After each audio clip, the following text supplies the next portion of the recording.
हरे कृष्णा। हम लोग प्रहलाद महाराज की प्रार्थनाओं को पढ़ रहे हैं श्रीमद् भागवतम से। तो कल हम लोगों ने श्रीमद् भागवतम के 7वें स्कंद के 9वें अध्याय के 12वें श्लोक को देखा था। आज हम लोग 7वें स्कंद के 9वें अध्याय के 17वें श्लोक को देखेंगे। बीच के श्लोक का कुछ गैप हो गया है। मैंने पहले ही कहा था कि जो बहुत ही महत्वपूर्ण श्लोक हैं उन्हीं को लिया जाएगा, क्योंकि बहुत ज्यादा श्लोक हैं प्रार्थनाओं के, तो सबको ले पाना थोड़ा सा संभव नहीं है। तो हम लोग 7वें स्कंद के 9वें अध्याय के 17वें श्लोक को देख रहे हैं। इससे पहले कि मैं आगे जाऊं, इसके पहले वाले श्लोक को एक बार जरा देख लेते हैं, जिससे कि लिंक पे बताने में आसानी होगी।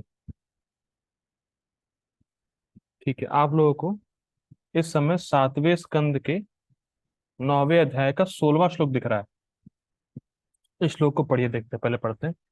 त्रिस्तो सम्यहम कृपण वत्सल दुख दुस्सरहोग संसार चक्र दनाग्रस्तां प्रणीतः बद्धा स्वकर्म भिरुषत्तम तेंघ्रि मूलम प्रीतोपवर्ग शरणम हिर्यसे कदानु। तो इसका अनुवाद देखिए प्रभुपाद जी के द्वारा। ये प्रहलाद महाराज कह रहे हैं नरसिंह देव को, हे पतितों पर सदैव परम शक्तिशाली दुर्जय प्रभु, मैं अपने कर्मों के कारण असुरों की संगति में आ पड़ा हूं, मतलब असुर कुल में जन्म लिया हूं। अतएव मैं इस संसार में अपनी जीवन दशा से अत्यधिक भयभीत हूं। वह क्षण कब होगा जब आप मुझे उन चरण कमलों की शरण में बुला लेंगे जो बद्ध जीवन से मोक्ष के चरम लक्ष्य हैं। ठीक है, अब हम लोग आज का श्लोक शुरू करते हैं, जो कि आज हम लोग को पढ़ना है।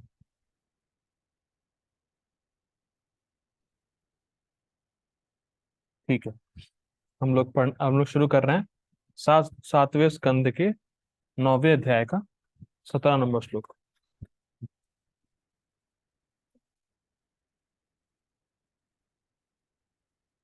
श्लोक पढ़ते हैं। यस्मात् प्रिय प्रिय वियोग संयोग जन्मा शोकाग्निना सकल योनिषु दह्यमानः दुख औषधम तदपि दुःखमतद्धियाहम् भूमन् भ्रमामि वद मे तव दास्य योगम। यस्मात् प्रिय प्रिय वियोग संयोग जन्मा शोकाग्निना सकल योनिषु दह्यमानः दुख औषधम तदपि दुःखम अतद्धियाहम् भूमन् भ्रमामि वद मे तव दास्य योगम। यस्मात् प्रिय प्रिय वियोग संयोग जन्मा शोकाग्निना सकल योनिषु दह्यमानः दुख औषधम तदपि दुःखमतद्धियाहम् भूमन् भ्रमामि वद मे तव दास्य योगम। यस्मात् प्रिय प्रिय वियोग संयोग जन्मा शोकाग्निना सकल योनिषु दह्यमानः दुख औषधम तदपि दुःखमतद्धियाहम् भूमन् भ्रमामि वद मे तव दास्य योगम। बहुत सुंदर श्लोक है, बहुत ही सुंदर श्लोक है। अब देखिए, श्रील श्रीधर स्वामी हुए भागवत की टीकाकार, बहुत प्रसिद्ध टीकाकार हैं श्रीधर स्वामी। तो श्रीधर स्वामी पिछले श्लोक से इस श्लोक की लिंक बताते हैं। तो पिछले श्लोक में अगर आप देखेंगे 7वें स्कंद के 9वें अध्याय का 16वां श्लोक, तो उसमें प्रहलाद महाराज श्लोक को शुरू कर रहे हैं त्रस्तो अहम, कि हे नरसिंह देव, आप कृपण वत्सल हैं और मैं कृपण हूं। मतलब मैं असुरों के घर में पैदा हुआ हूं, मैं असुर कुल का हूं, मैं बहुत कृपण हूं, प्रहलाद महाराज अपने आप को कह रहे हैं। और मैं बहुत त्रस्त हूं इस जगत से, त्रस्तो अहमस्य, ये श्लोक आया है कि मैं इस जगत से बहुत त्रस्त हो चुका हूं। इस संसार चक्र से मैं छुड़ा नहीं पा रहा अपने आप। मैं संसार चक्र में बहुत ही दुखी हूं। और कब आप मुझे अपने चरणों की शरण देंगे, ये पिछले श्लोक में कहा प्रहलाद महाराज ने। अब लिंक देखिए क्या है। मान लीजिए नरसिंह देव प्रहलाद महाराज की इस प्रार्थना को सुन के कहें कि अरे प्रहलाद महाराज या प्रहलाद, अगर आपको इस जगत में दुख है, या अगर आप इस संसार से त्रस्त हो रहे हैं, संसार में परेशान हो रहे हैं दुखों से, तो आप इन दुखों का प्रतिकार कर लीजिए। भाई, आप इन दुखों को हटाने का प्रयास कर लीजिए। तो इस पे ये श्लोक बोला जा रहा है जो हम लोग पढ़ने वाले हैं। लिंक समझ में आ रहा है? प्रहलाद महाराज ने नरसिंह देव को कहा कि मैं इस संसार में बहुत दुखी हूं, मैं संसार से बहुत त्रस्त हो चुका हूं, परेशान हो चुका हूं। इस संसार चक्र से मैं कब निकलूंगा और कब आपके चरण कमलों का आश्रय मुझे प्राप्त होगा।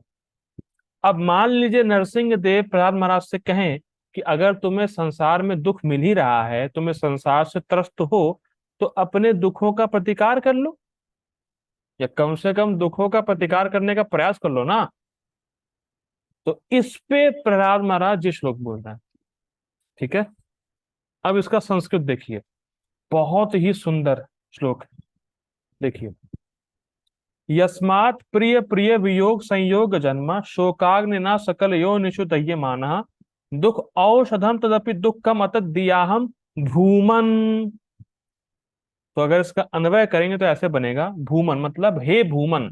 भूमन का मतलब होता है महान। हे महान, हे भगवान नरसिंह देव, यस्मात् प्रिय अप्रिय वियोग संयोग जन्म शोकाग्नि, इसको समझिए पहले। तो यहाँ पे कह रहे हैं प्रहलाद महाराज कि जो, आप बहुत सुनिएगा कान खोल के, बहुत सुंदर श्लोक है। जो अप्रिय वस्तु है उसका संयोग हो रहा है, मतलब जो मैं नहीं चाहता हूं वो मुझे मिलता है, और प्रिय का वियोग हो रहा है, जो चीजें मुझे पसंद हैं वो मुझसे छीन ली जाती हैं। इस कारण से शोक जन्म लेता है, इस प्रकार से शोक उत्पन्न होता है, और इस शोक की अग्नि से मैं सकल योनिषु, सभी योनियों में जला हूं और जल रहा हूं। दह्यमानहा, आप समझ पा रहे हैं पहली लाइन को? यस्मात् प्रिय अप्रिय वियोग संयोग जन्मा, जो चीज मुझे अप्रिय है, पसंद नहीं है, मुझे उसका संयोग होता है, वो मुझे मिलती है। जो मुझे प्रिय है वो मुझसे छीन ली जाती है, इससे शोक का जन्म होता है, और उस शोक की अग्नि में मैं जलता आ रहा हूं सकल योनिषु, सारी योनियों में। अर्थात जितने भी जीव हैं, चाहे वो देवता हो, मनुष्य हो, छिपकली हो, कोई भी हो, सबके साथ ऐसा हो रहा है। जैसे अभी एक प्रभु जी आए थे मेरे घर पे तो वो रात में आराम से थके हुए थे, तो उन्होंने सोचा कि आराम से सोएंगे हम, तो हम लोग बेड पे लेटे, लेकिन कुछ कारणवश बेड पे कुछ चींटियां थी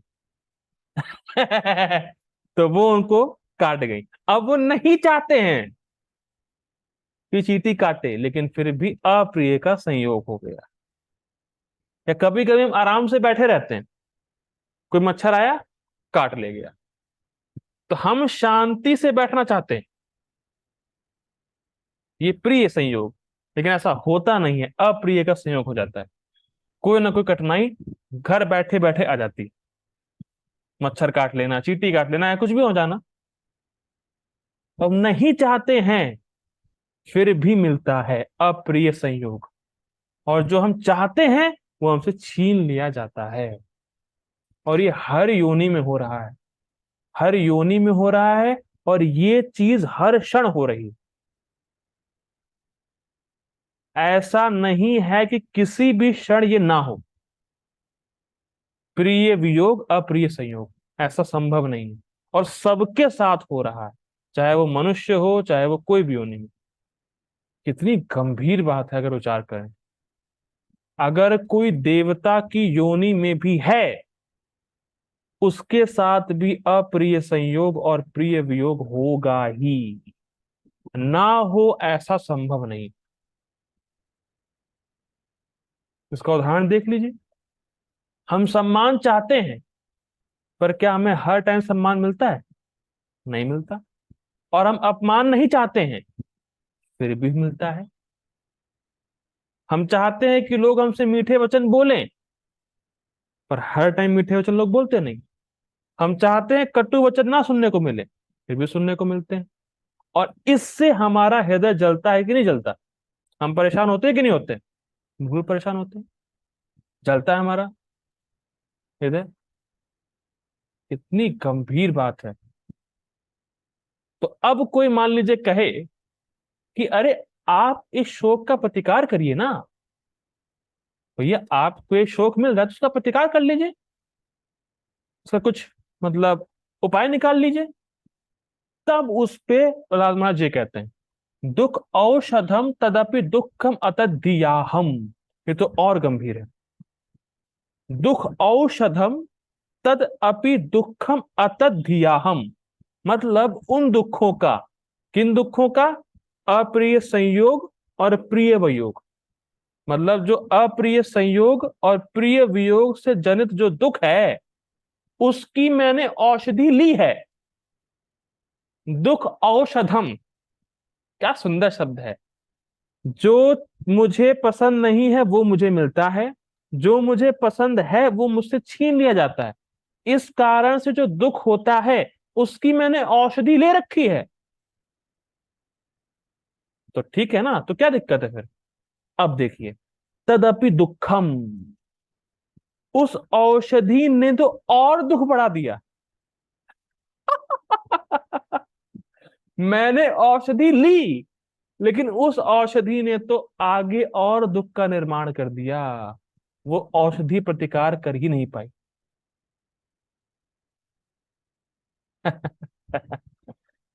अब प्रश्न होता है कि वो औषधि क्यों नहीं काम कर पाई?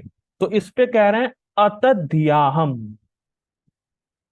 देखिए, तद का मतलब होता है भगवान, और धी का मतलब होता है मति। तो तद्धियाम का मतलब हुआ कि मेरी मति भगवान में लगी है, और अतद्धियाम मतलब मेरी मति भगवान से विमुख हो गई।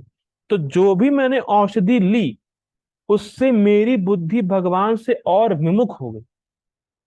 मतलब जो भौतिक कार्य हमने भौतिक दुख के प्रतिकार के लिए किए, उस कर्मों ने मुझे आत्मा के स्तर पर लाया ही नहीं, और मेरी अविद्या को और बढ़ा दिया। तो इसीलिए मेरा दुख कम नहीं हुआ, दुख और बढ़ गया। क्या सुंदर श्लोक है, समझ पा रहे हैं? तो भूमा मतलब हे भगवान, हे मायापति। अब देखिए क्या कह रहे हैं, भ्रमामि वद में तब दास्य योगम। भ्रमामि, मैं विभिन्न योनियों में भटक रहा हूं। और दह्यमान, यहाँ पे आपको जोड़ना पड़ेगा, भ्रमामि दह्यमान। मैं विभिन्न योनियों में भटक रहा हूं, कहां कहां नहीं गया, कौन कौन सी योनि में मैं नहीं गया, पर हर योनि में जाके दह्यमान, मुझे जलाया ही गया है। या हर योनियों में मैं जाके बस जला हूं, फ्राई पैन में जला हूं। बताइए, कोई भी योनि पकड़ लीजिए, मैं हर योनि में भ्रमण किया हूं, भ्रमामी, भ्रमण किया, पर हर योनि में दह्यमान, मैं इस शोक की अग्नि से जलाया ही गया हूं। मतलब हम कढ़ाई में जलाए जा रहे हैं, पर हमें ऐसा कुछ फील नहीं हो रहा। ये हमारा ज्ञान। जो व्यक्ति सोच रहा है कि मैं संसार में सुखी हूं, वो सबसे बड़ा ज्ञानी है, क्योंकि वो इस संसार में जलाया जा रहा है अप्रिय संयोग और प्रिय वियोग के द्वारा। तो अब कोई प्रश्न करे, इसका सॉल्यूशन कुछ है? मतलब कोई औषधि है जो काम करेगी इस पे? तो अब देखिए क्या कह रहे हैं, वद में तव दास योग्यम। वद में मतलब मुझे वरदान दीजिए नरसिंह देव। क्या वरदान दूं? तब दास योग्यम, मैं आपके चरण कमलों में भक्ति करता रहूं, ये मुझे वरदान दीजिए, क्योंकि आपकी भक्ति से ही मैं इस अग्नि से बच सकता हूं। तो तब दास योगम, मुझे अपनी नित्य सेवा में लगाइए, जिससे कि मैं इस अप्रिय संयोग और प्रिय वियोग की शोक अग्नि से बच सकूं। क्योंकि आपकी भक्ति के अलावा, आपकी नित्य सेवा के अलावा और कोई सॉल्यूशन नहीं है जो इस शोक की अग्नि से मुझे बचा सके। ये श्लोक का अर्थ है। ठीक है। कितना सुंदर है, कितना सुंदर है, मानना पड़ेगा। ठीक है। ओके, अब हम लोग प्रपात जी का अनुवाद देखेंगे। देखिए, प्रपात जी का अनुवाद।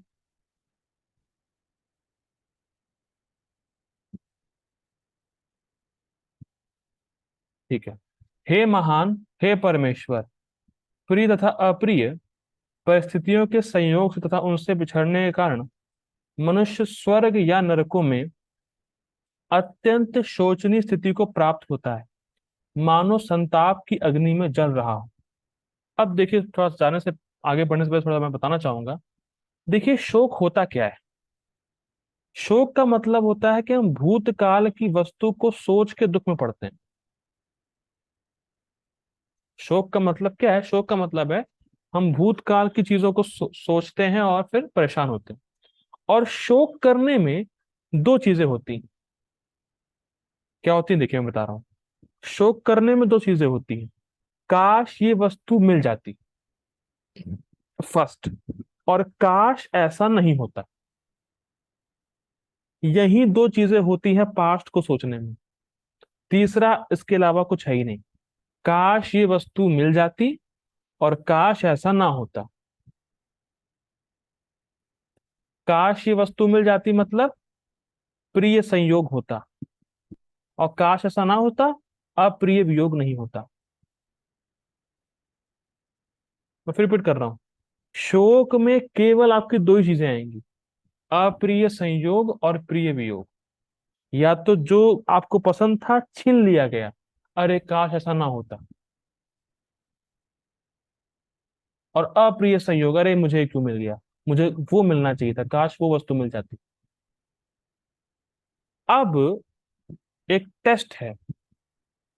क्या आपके जीवन में ऐसा कभी हुआ है, अप्रिय संयोग और प्रिय वियोग, जिससे आपकी आंखों में धर धर आंसू आए हों, आप फूट फूट के रोए हों?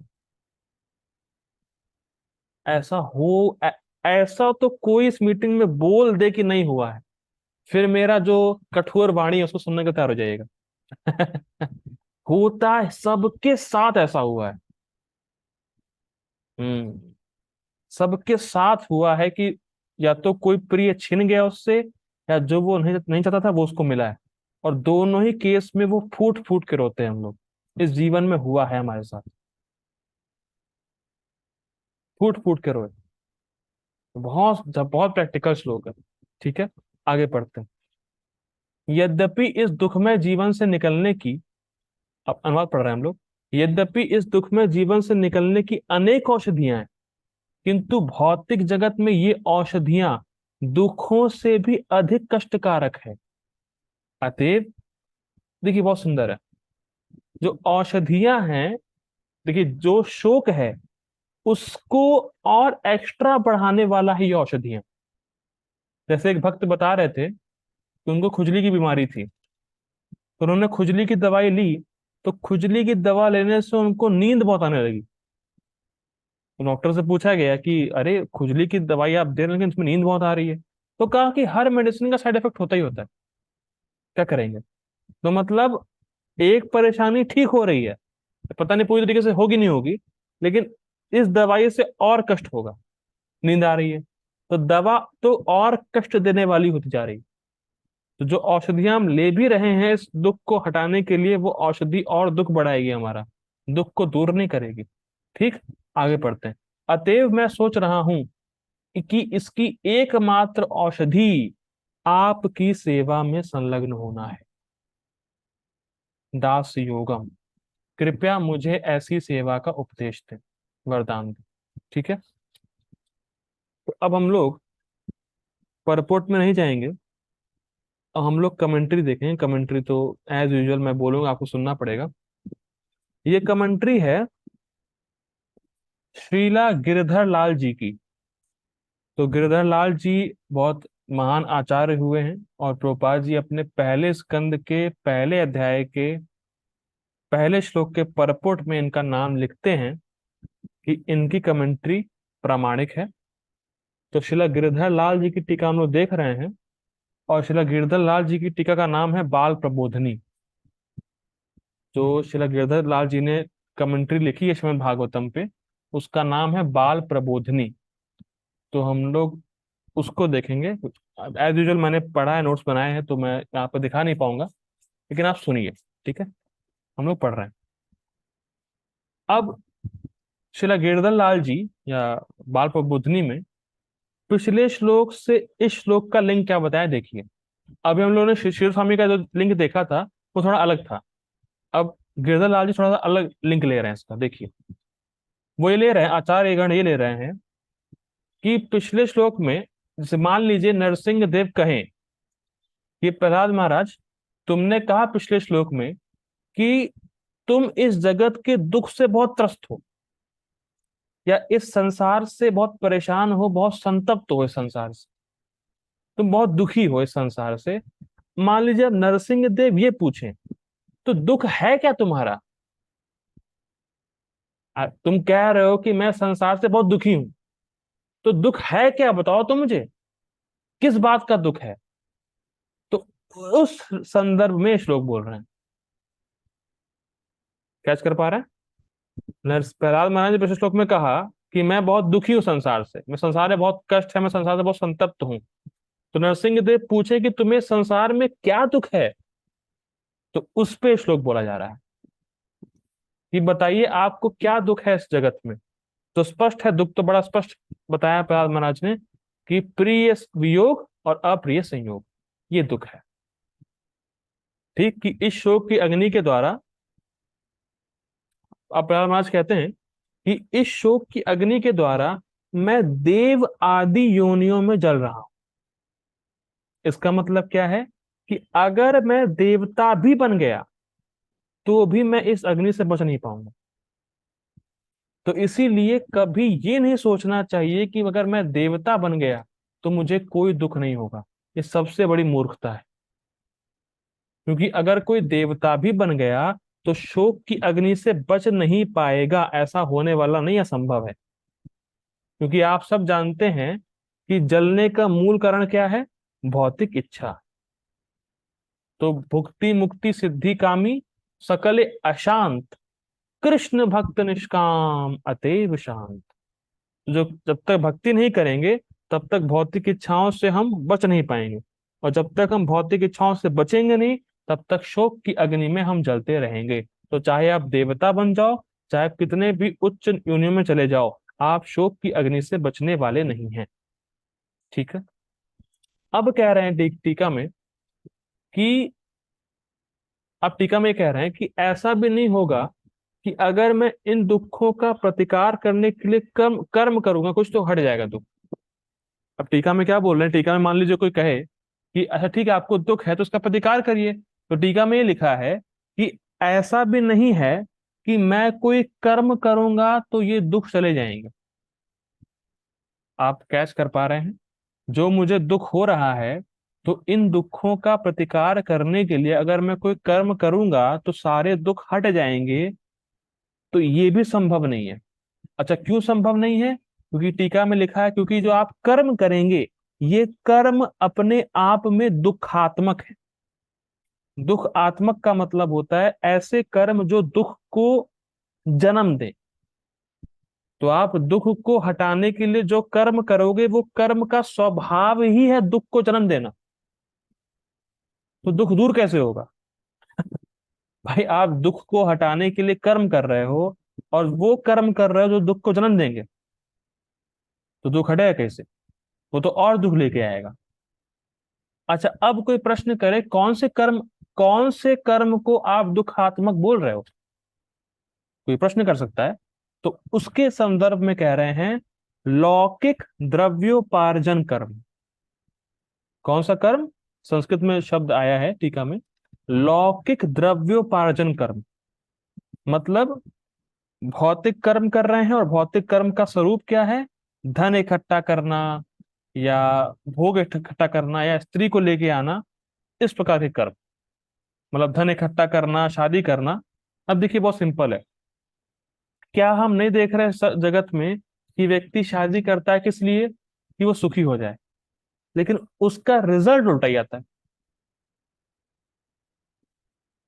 हम क्या सोचते हैं, मेरी बीवी आएगी, मेरी सेवा करेगी, खाना बनाएगी, ये करेगी, वो करेगी, ऐसा होगा, वैसा होगा, बच्चे होंगे, फलाना धमाका, ये सब, सुखी हो जाऊंगा। लेकिन होता जस्ट उल्टा है। आप रिस्पॉन्सिबिलिटी में फंस जाते हो, एक झंझट पाल लेते हो, झंझट में ही रहते हो आप। ये करना, अभी ये करना, वो करना, ये करना, वो करना, बच्चे की स्कूल की फीस भरनी है उसको, बीवी को वहां से लेके आना, ये करना है, वो करना, वहां जाना, ये क्या सामान, वो सामान, उसी में फंसे रहते हो। यहाँ तक कि जो गृहस्थ भक्त भी हैं, वो भी शादी के बाद ब्रह्मचारियों को बोलते हैं कि अच्छा हुआ आपने शादी नहीं करी, अच्छा है आप सुखी है। अब बताइए। और कभी कभी तो लोग इस प्रकार से भी बोलते हैं कि अगर आप पहले मिले होते तो हम शादी ही नहीं करते। कभी कभी ब्रह्मचारियों को लोग बोलते हैं इस प्रकार से, गृहस्थ लोग, काश आप पहले मिले तो हम शादी ही नहीं करते। तो हम देख रहे हैं कि शादी करा उस व्यक्ति ने कि बाद में सुखी होगा, लेकिन जो कर्म था वो अपने आप में दुख जनित था, तो सुखी हो नहीं पाया। इसीलिए लोग बोलते हैं कि साधुओं का जीवन मस्त है, कोई दिक्कत नहीं है, उनको आराम से भक्ति करते हैं। तो ये जो लौकिक कर्म है, ये दुख को और बढ़ाते हैं, दुख को करा कर्म दुख को कम नहीं कर पाते, दुख को हटा नहीं पाते। ठीक। अब वो कह रहे हैं टीका में कि लौकिक कर्म की तो बात छोड़ो, वैदिक कर्म भी दुख को हटा नहीं पाते। अगर आप वेदों में दिए हुए कर्म भी करोगे तो भी दुख हटेंगे नहीं। भौतिक कर्म की तो बात छोड़ो। अच्छा, वैदिक कर्म कौन से? कर्म कांड या यज्ञ अनुष्ठान। देखिए सिंपल है, लोग इतने बड़े बड़े यज्ञ करते हैं, और यज्ञ में कितना खर्चा लगता है। खर्चा लगता है, पंडित को बुलाओ, सही पंडित ढूंढो, पंडित पता नहीं मंत्र पढ़ पाएगा नहीं पढ़ पाएगा, कुछ भी गलती हो जाए तो भैया फल उल्टा आ जाएगा, फल मिलेगा नहीं। मैं जानता हूँ एक भक्त हैं जिनके घर में सत्यनारायण कथा हुई थी। सत्यनारायण कथा में कुछ तो शायद भूल चूक हो गई थी, तो उसका रिजल्ट उल्टा ही आ गया था, घर में कुछ दिक्कतें आ गई थी। तब देखिए कितना सामान वामान लाया होगा कथा के लिए, हवन के लिए कितना सामान लाया होगा, कितना खर्चा किया होगा, पर उल्टा हुआ क्या? कुछ फायदा नहीं मिला, आपके दुख को और बढ़ा दिया। तो आप बात समझिए, अगर आप कर्म कांड भी करते हैं, यज्ञ वगैरह भी करते हैं, तो भी आप अपने दुखों को हटा नहीं पाएंगे। बहुत सुंदर बोलते हैं, कर्म कांड ज्ञान कांड विषय भांड। जो कर्म कांड है, ज्ञान कांड है, वो विषय का भांड है, विषयों का, विषयों का मटका है। तो उससे आपको कभी दुख हटेगा नहीं। क्यों? क्योंकि कर्म कांड कर लो, ज्ञान कांड कर लो, यज्ञ वगैरह कर लो, इससे आपकी अविद्या नष्ट नहीं होगी। जो पाप का मूल कारण अविद्या है, वो नष्ट नहीं होने वाला। तो चाहे आप भौतिक कर्म करो या आप वैदिक कर्म करो, ये दोनों ही जीव के दुख को खत्म नहीं कर सकते। ये पॉइंट सीखना है हमें। आप कुछ भी कर लो, कितना पैसा कमा लो, कितनी बड़ी नौकरी कर लो, कितनी बड़ी सुख सुविधा ले लो, आपका दुख कभी खत्म नहीं होने वाला। आप कितना भी कर्म कांड कर लो, आपका दुख खत्म नहीं होने वाला, क्योंकि आपकी अविद्या नष्ट नहीं होगी। और हम लोग एक श्लोक जानते भी हैं, जो आता है, कृष्ण भूलिया जीव अनादिर बहिर्मुख, अतएव माया दे तार संसार दुख। अतएव बहुत इंपॉर्टेंट है। अतएव, इसीलिए ही आप कृष्ण को भूले हुए हो, इसीलिए ही माया दुख दे रही है। और इसीलिए ही का मतलब है, और कोई कारण ही नहीं है दुख का। कैच कर पा रहे हैं? आप कृष्ण को भूले हो, इसीलिए ही माया दुख दे रही, और कोई कारण की वजह से माया दुख दे ही नहीं रही है। ठीक, अब देखिए, अब समझिए। तो जितने भी दुखात्मक कर्म है, चाहे वो भौतिक कर्म हो, चाहे वो वैदिक कर्म हो, ये दोनों ही दुखों को हटा नहीं सकते, क्योंकि ये जितने भी कर्म हैं, ये भगवान से हमारी विमुखता को कम नहीं करते, बढ़ाते। आप भगवान से विमुख हो, इसीलिए दुख दे रही है माया। और जितने भी आप कर्म करते हो, उससे आपकी विमुखता बढ़ती है, तो आपके दुख बढ़ेंगे, कम नहीं होंगे। ये पॉइंट है। अच्छा, अब इसीलिए प्रहलाद महाराज सॉल्यूशन मांग रहे हैं क्या मांग रहे हैं कि ये जो संसार का दुख है, जो मुझे जला रहा है, तो अपना दास योगम, अपनी भक्ति योग का मुझे वरदान दीजिए, जो कि एकमात्र सॉल्यूशन है दुख को हटाने का। ठीक है। ओके, मैं ऐसा करता हूँ, अभी टीका बाकी है, मैं ऐसा करता हूँ, मीटिंग एंड कर रहा हूँ, प्लीज ज्वाइन अगेन। टीका बाकी भी है अभी और परपोटी बाकी है। Please join again. Hare Krishna. तो बात ये हो रही थी कि कोई भी लौकिक कर्म या वैदिक कर्म आपके दुख को खत्म नहीं कर सकते, इसीलिए प्रहलाद महाराज सोल्यूशन क्या मांग रहे हैं। प्रहलाद महाराज कह रहे हैं कि अपना भक्ति योग मुझे दीजिए, भक्ति योग का वरदान दीजिए। देखिए, भक्ति योग का वरदान क्यों मांग रहे हैं। अभी हम लोगों ने देखा कि भगवान से बहिर्मुखता की वजह से हमें दुख मिल रहा है, और भक्ति योग मतलब जो भगवान से बहिर्मुखता है, इसको समाप्त करना। भक्ति योग का मुख्य उद्देश्य यही है कि जो भगवान से विमुखता है उसको समाप्त करना, तो उसका वरदान मुझे नरसिंह देव आप दीजिए। अच्छा, बहिर्मुखता का मतलब क्या है। बहिर्मुखता का मतलब है भगवान की सेवा में कोई रुचि ना होना, इसको बोलते हैं बहिर्मुखता कहते हैं। इसको हटा देंगे, सारे दुख खत्म हो जाएंगे। आप कैच कर पा रहे हैं। बहिर्मुख है तो दुख आ रहे हैं, बहिर्मुख हटा दिया, दुख चले जाएंगे। तो बहिर्मुखता को हटाने का उपाय है भक्ति योग, तो उसका वरदान दीजिए, तो ऑटोमेटिकली दुख खत्म हो जाएंगे। ठीक। अब मान लीजिए प्रहलाद महाराज की इस बात को सुन के नरसिंह देव बोले, अरे प्रहलाद, तुम तो महाजन हो, तुम तो 12 महाजन में से एक में हो, तुम तो सब कुछ जानते हो भक्ति के बारे में, भक्ति योग का रहस्य तुम जानते हो, तो स्वयं ही भक्ति योग का अनुष्ठान कर लो, मुझसे क्यों प्रार्थना कर रहे हो। भाई मान लीजिए नरसिंह देव बोले कि पहला तुम तो 12 महाजन में से एक में हो, तो तुम तो भक्ति के सारे रहस्य को जानते हो, भक्ति योग के पूरे डिटेल को तुम जानते हो पहला, तो भक्ति योग का अनुष्ठान तो तुम खुद ही कर लो, तुम मुझसे क्यों वरदान मांग रहे हो। तो इस पे प्रहलाद महाराज बोलते हैं बहुत सुंदर बात, कि भगवान, आपकी कृपा के बिना किसी का भी आपके प्रति दास योगम प्राप्त होना असंभव है। जब तक आप कृपा नहीं करेंगे, तब तक किसी को भगवत प्रेम प्राप्त हो ही नहीं सकता, भक्ति योग प्राप्त हो ही नहीं सकती। इसीलिए मैं प्रार्थना कर रहा हूं। अब इसको प्रमाणित करने के लिए प्रहलाद महाराज कह रहे हैं एक बहुत सुंदर शब्द इस श्लोक में। देखिए कौन सी लाइन में आ रहा है, देखिए इसमें आ रहा है, दुख औषधम तदपि दुखम अतद्दियाहम। अतद्दिया, ये शब्द का यूज कर रहे हैं वो, इसको प्रमाणित करने के लिए कि आपकी कृपा के बिना भक्ति योग किसी को प्राप्त नहीं होता है। इसको प्रमाणित करने के लिए अतद्दिया शब्द लगा रहे हैं श्लोक में। वो क्या कह रहे हैं प्रहलाद महाराज, कि मैं अतद्धिया हूं, हे नरसिंह देव, मैं माया में पड़ा हुआ हूं,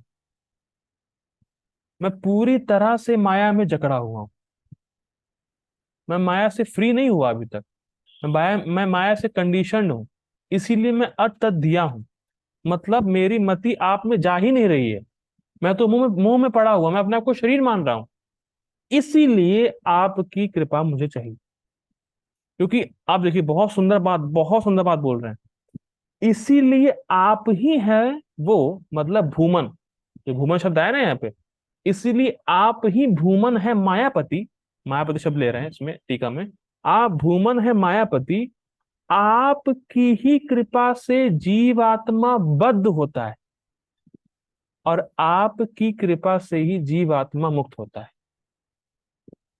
चलो मुक्त समझ में आता है, बद्ध होता है इसका मतलब क्या है। मतलब जीव को कोई चीज बंधन में डाल नहीं सकती है, लेकिन जीव जब इच्छा करता है तो कृष्ण की माया शक्ति उसको बंधन में डालती है, कृष्ण के ऑर्डर पे। मैं फिर रिपीट कर रहा हूं, जीवात्मा को कुछ बांध नहीं सकता, लेकिन जीव आत्मा भोग की इच्छा करता है तो कृष्ण ही अपनी माया को ऑर्डर देते हैं कि भाई इसको बांध दो, वरना जीव बंधेगा नहीं अगर भगवान की माया शक्ति नहीं हो, अगर भगवान ऐसा आदेश नहीं देंगे तो भगवान की कृपा से या भगवान की इच्छा से जीव आत्मा बंधता है, क्योंकि जीव ऐसी इच्छा करता है भोग की, और भगवान की कृपा से ही जीव आत्मा मुक्त होता है। इसीलिए हे नरसिंह देव, मैं आपसे प्रार्थना करता हूं कि आप मुझे अपनी भक्ति का वरदान दीजिए। ठीक है, यहाँ पे हमारी कमेंट्री समाप्त होती है।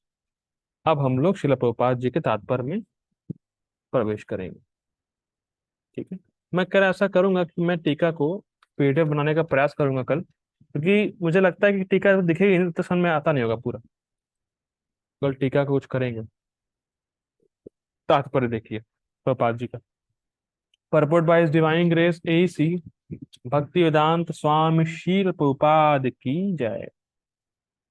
प्रहलाद महाराज भगवान के चरण कमलों की सेवा में संलग्न होने के इच्छुक थे।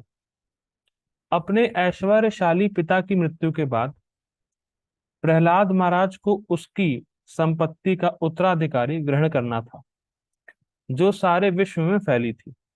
लेकिन वे ऐसे भौतिक ऐश्वर्य को ग्रहण करना नहीं चाह रहे थे, क्योंकि कोई चाहे स्वर्ग में रहे या नरक में, चाहे वह धनी हो या निर्धन, भौतिक दशाएं सर्वत्र ही रहती हैं। बहुत सुंदर लाइन है प्रभुपाद जी की।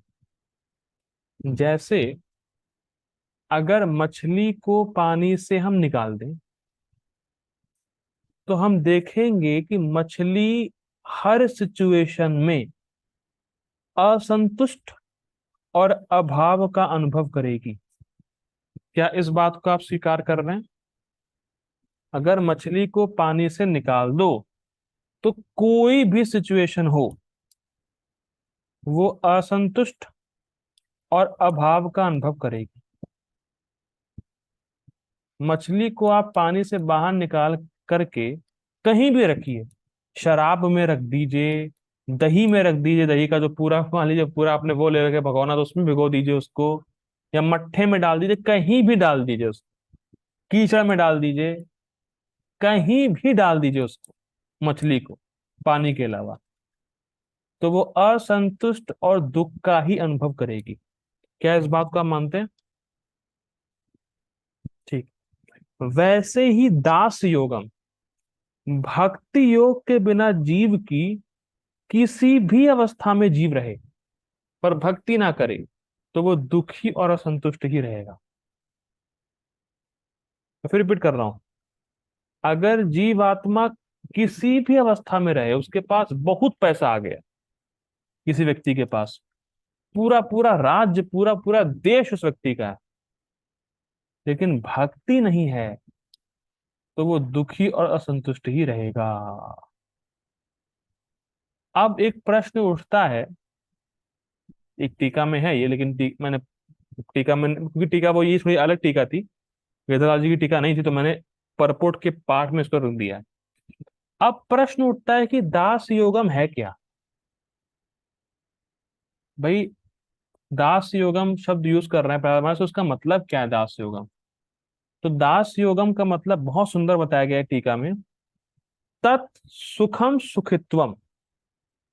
प्लीज मेरे पीछे इसको दोहराइए। अपूर्व प्रभु जी आप हैं? हरे कृष्णा जी। मैं फिर रिपीट कर रहा हूं, तत् सुखम सुखित्वम। बोलिए प्रभु जी क्या है? तत् सुखम सुखित्वम। हरि बोल, हरि बोल। ठीक। टीका में बहुत जबरदस्त बात लिखी है, हमारे सारे दुखों को हटाने का ये एक मंत्र है। आपको जितना भी दुख है संसार में, उसको मिटाने का ये महामंत्र है। वैसे हरे कृष्ण महामंत्र तो है ही है, वो तो उसमें तो कोई डाउट नहीं है, लेकिन ये दुख को मिटाने का मंत्र है। तत्सुख सुखित्वम। क्या इसका कहने का अर्थ क्या है? देखिए, तत् मतलब भगवान, सुख मतलब भगवान का सुख, सुखित्वम मतलब भगवान के सुख में सुखी होना। ये हमारे सारे दुखों को हटाने का मंत्र है। मतलब भगवान जिस चीज से प्रसन्न होते हैं, मैं भी उस चीज से प्रसन्न होता हूँ। भगवान को जो चीजें अच्छी लगती हैं, वो चीजें मुझे अच्छी लगती हैं। अगर भगवान को पसंद है कि जीवात्मा उनका नाम जप करे, तो मुझे उनका नाम जप करना है। भगवान को पसंद है कि जीवात्मा उनकी भक्ति करे, उनके शरणागत हो, तो मुझे उनके शरणागत होना है। मतलब भगवान के सुख में मेरा सुख, ये है दास योग। और इसको कोई रोक सकता है? इसको क्या कोई भी परिस्थिति रोक सकती है? नहीं रोक सकती। प्रभुपाद जी क्या लिखा है हमने परपोर्ट में? क्या प्रभुपाद जी लिखा है, देखिए।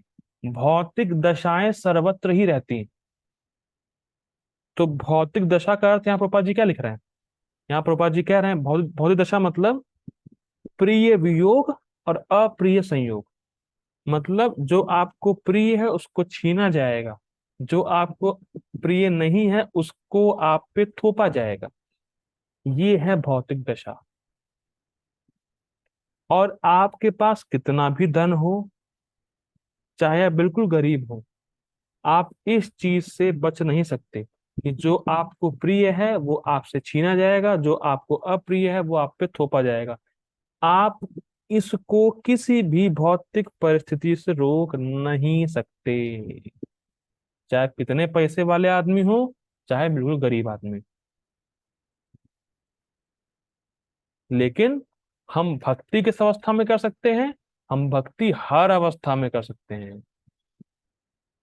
अगर भगवान हमें प्रिय हैं, अगर भगवान की सेवा हमें प्रिय है, तो क्या भगवान की सेवा को कोई हमसे छीन सकता है? नहीं छीन सकता। क्या भगवान की सेवा का वियोग होगा हमें कभी? नहीं होगा। और तब हम हमेशा सुखी रहेंगे।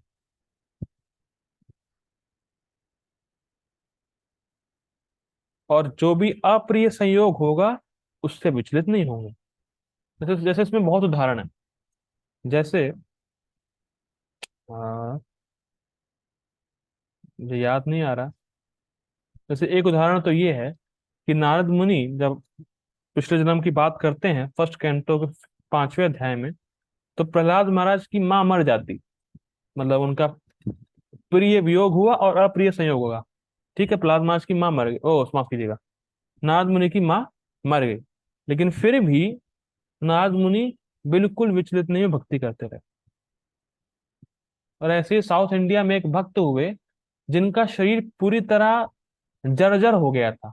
मतलब कीड़े लग गए थे पूरे शरीर पे उनके।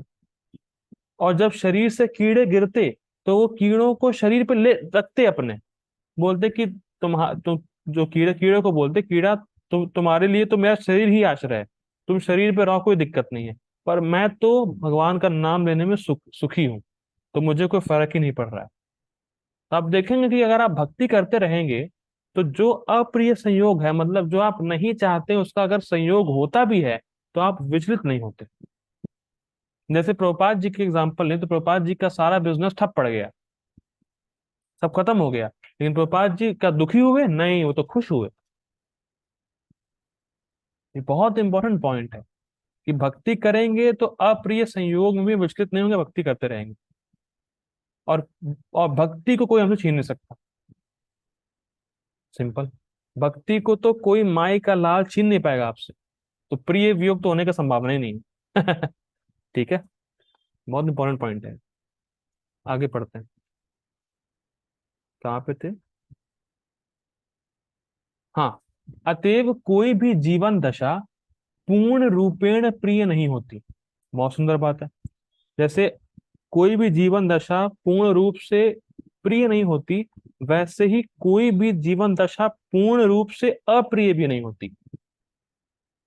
जैसे सुअर के शरीर में बहुत कष्ट होते हैं, लेकिन फिर भी जीवात्मा सुअर का शरीर छोड़ना नहीं चाहता। जैसे मैंने पहले भी एग्जांपल दिया है कि परम पूज्य राधागुरु महाराज जी के पास एक बूढ़ी अम्मा आई।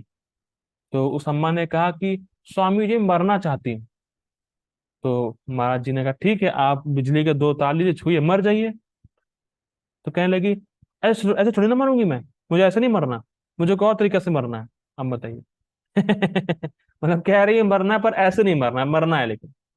या हम देखते हैं बहुत सिंपल, हम लोग देखते हैं व्यक्ति बहुत बूढ़ा हो जाता है लेकिन फिर भी अपने शरीर को त्यागना नहीं चाहता, उसकी आसक्ति बनी रहती है घर पे ही। ठीक है, तो ये बहुत इंपॉर्टेंट पॉइंट है कि शरीर में कितना भी कष्ट है फिर भी व्यक्ति उसको छोड़ना नहीं चाह रहा है। ठीक है, आगे पढ़ते हैं। ये अब देखिए, यदि मनुष्य अदूषित आनंदमय जीवन भोगना चाहता है तो उसे भगवान की दिव्य प्रेमा भक्ति में लगना चाहिए। अदूषित का मतलब क्या है? अदूषित आनंदमय जीवन, इसका मतलब है आत्यंतिक सुख। सुखम आत्यंतिक यत्तत् बुद्धि ग्राह्यम अतीन्द्रियम, super senses on the way to Krishna. आत्यंतिक सुख, अदूषित मतलब आत्यंतिक सुख, मतलब ऐसा सुख जिसमें दुख का मिश्रण ना हो। देखिए, इस संसार में जितने भी सुख हैं उसमें दुख का मिक्सचर है। आपको गर्मी लग रही है, आप चलाएंगे एसी, थोड़ी देर बाद एसी आपको दुख देगा, अरे बहुत ठंडा बंद करो। या आपने आपने मान लीजिए कुछ खाना खाया, मतलब गुलाब जामुन खाया आपने, बहुत सुख मिल रहा है, बहुत बहुत ज्यादा खा लिए तो फिर अगले दिन पेट खराब हो जाएगा। तो सुख है पर दुख का मिश्रण है। लेकिन भक्ति में क्या है, प्योरली सुख है, उसमें कोई दुख है ही नहीं। तो अगर आप अदूषित मतलब ऐसा सुख चाहते हैं जो कि प्योरली सुख हो, तो आपको कृष्ण की भक्ति करनी होगी। आगे पढ़ते हैं। भौतिक ऐश्वर्य भले ही कुछ काल तक प्रिय लगने वाले हों, किंतु इसके लिए मनुष्य को अत्यधिक कठिन श्रम करना होता है। देखिए, वो चाहता है प्रिय का संयोग हो, मतलब पैसा पैसा पैसा मिले, पर उसके लिए उसको अप्रिय संयोग करना पड़ता है पहले, उसको बहुत मेहनत करनी पड़ती है। मेहनत करना हम चाहते नहीं है लेकिन करनी पड़ती है। कई बार ऐसा एडवर्टाइजमेंट आते हैं, घर बैठे बैठे रुपए कमाओ और ऐसा करो वैसा करो, लेकिन ऐसा होता नहीं है। बिना मेहनत के रुपए मिलते नहीं, मेहनत करनी पड़ती। ठीक है, तो हम क्या सीख रहे हैं कि आप अगर कुछ चाहते भी हैं तो उसके लिए भी आपको अप्रिय का संयोग होना ही पड़ेगा, करना झेलना ही पड़ेगा उसको। आगे पढ़ते हैं। जब निर्धन व्यक्ति धनी बन जाता है तो उसकी दशा सुधर जाती है, किंतु उसे इस दशा तक पहुंचने में अनेक कष्ट भोगने पड़ते हैं। स्पष्ट है, मतलब निर्धन था फिर पैसे कमाए, लेकिन पैसे कमाते कमाते बहुत कष्ट झेलने पड़ते हैं उसको। आगे पढ़ते हैं। अब बहुत इंपॉर्टेंट लाइन आ रही है। भौतिक जीवन में कोई दुखी रहे या सुखी, दोनों ही अवस्थाएं दुखमयी हैं। आप खूब पैसे कमाओ या गरीब रहो, लेकिन दोनों ही दुख के भागी। जैसे लेट्स से फॉर एग्जांपल कि इस शहर में बर्फ पड़ती है, तो कोई अमीर है चाहे कोई गरीब है, दोनों को ही एक समान रूप से बर्फ झेलना पड़ेगा, या दोनों को एक समान रूप से बर्फ उनके ऊपर पड़ेगी। ऐसा नहीं कि अमीर के ऊपर ज्यादा बर्फ पड़ रही है, गरीब के ऊपर कम कम पड़ रही है, ऐसा नहीं होता। तो चाहे कोई व्यक्ति अमीर है चाहे गरीब है, संसार का दुख तो दोनों में ही आएगा, दोनों को ही आएगा। अब देखिए पॉइंट क्या है, समझिए इस बात को। अगर मेरे पास खूब सारा धन आ भी गया तो भी मुझे आध्यात्मिक अनुभव नहीं हो पाएगा, तो मैं सुखी नहीं हो पाऊंगा। जैसे आपको सपने में प्यास लगी और सपने में आप पानी पी लें तो आपकी प्यास बुझेगी नहीं। या किसी व्यक्ति, कोई व्यक्ति मान लीजिए बहुत भूखा है, उस भूखे को आपने माला पहना दी, खाना नहीं दिया, तो वो संतुष्ट होगा नहीं।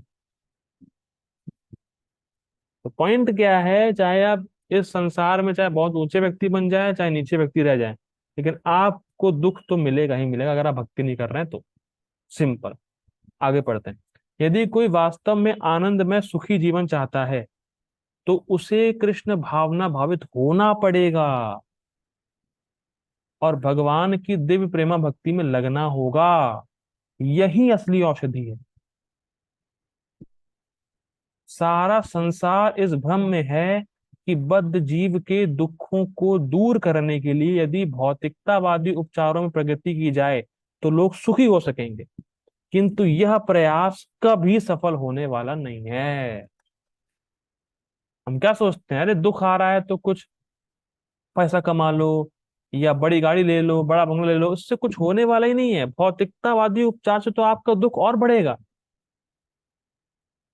गोपाल जी कहते थे इस संबंध में कि चाहे आप 5 वर्षीय योजना बनाओ या 50 वर्षीय योजना बनाओ, उससे कुछ होगा नहीं। क्योंकि हर वर्ष की यही योजना है कि कैसे प्रकृति को और एक्सप्लॉइट करो, कैसे प्रकृति का और भोग करो, और बदले में प्रकृति आपको डंडे मारती है, कोरोना वायरस भेजती है, लोग निकल लेते हैं। हम ये समझ नहीं पा रहे कि जितना हम प्रकृति पे अपना प्रभुत्व जताएंगे, उतना प्रकृति डंडे मारेगी हमें, उतना प्रकृति फंसाएगी हमें। और हर वर्ष की यही योजना है, प्रकृति का खूब भोग करो, प्रकृति को एक्सप्लॉइट करो। ये समस्या है हमारी। लेकिन इससे कुछ होगा नहीं, इससे परेशानी और बढ़ेगी। आगे पढ़ते हैं। देखिए बहुत सुंदर वहां प्रभुपाद जी लिख रहे हैं, मानवता को भगवान की दिव्य प्रेमा भक्ति में लगाने का प्रशिक्षण देना ही होगा। मतलब आपको लोगों को ट्रेन करना पड़ेगा कृष्ण भक्ति के लिए। हम सबका ये दायित्व है कि हम इस ज्ञान को लेके दूसरों को दें, और दूसरों को ट्रेनिंग दें कृष्ण भक्ति करने की, तब वो सुखी हो पाएंगे। और कृष्ण भावनामृत आंदोलन का यही उद्देश्य है, प्रभुपाद जी कह रहे हैं। इस्कॉन इसीलिए है कि हम सबको कृष्ण भक्ति की ट्रेनिंग दे सके। और जो कृष्ण से बहिर्मुखता है, जो कृष्ण से विमुखता है, जिसकी वजह से हम दुख भोग रहे हैं, उसको हम कम करें, उसको हम खत्म करें। बेसिकली सिंपल अगर लैंग्वेज में बोला जाए, हम लोगों को वास्तविक सुख देना चाहते हैं।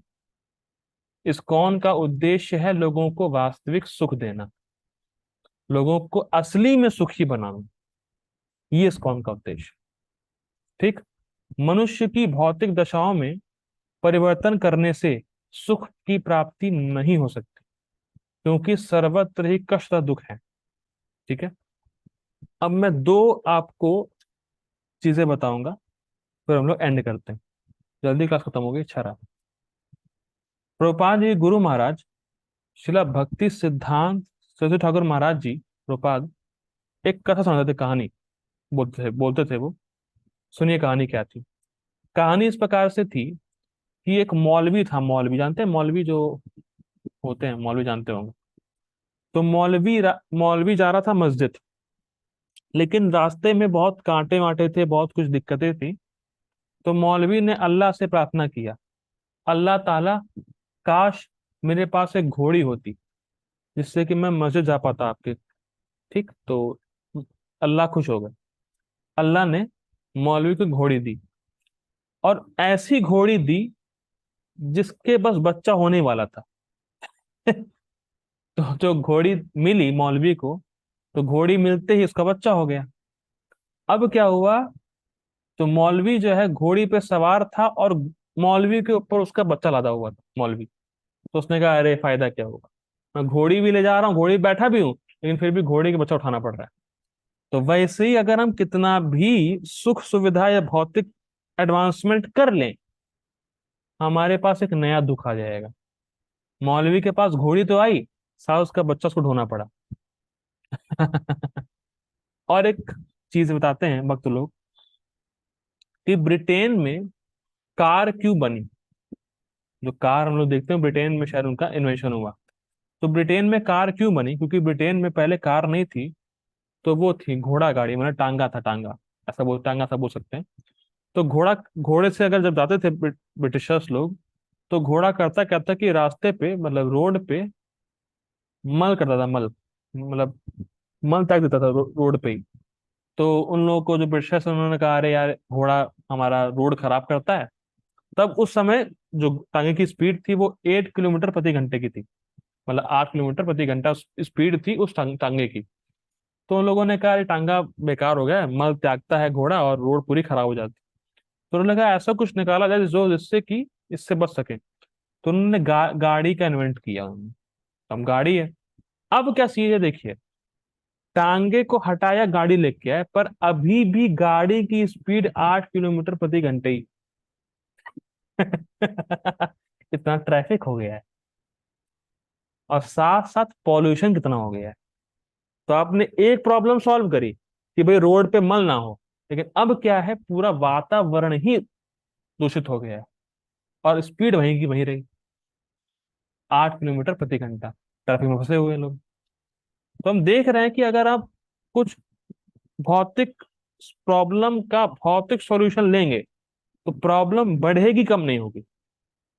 यहीं पर हम इस श्लोक में बोल रहे हैं कि दुख की औषधि आप ले भी लें, लेकिन वो औषधि काम की है नहीं, वो आपका दुख बढ़ाएगी। इसीलिए भक्ति करके ही आप वास्तविक रूप से अपने दुखों को कम कर सकते हैं। एक बात और ध्यान देनी चाहिए, प्रहलाद महाराज मुक्ति नहीं मांग रहे श्लोक में। प्रहलाद महाराज ये नहीं बोल रहे हैं कि बस मुझे दुख कम करना है ना।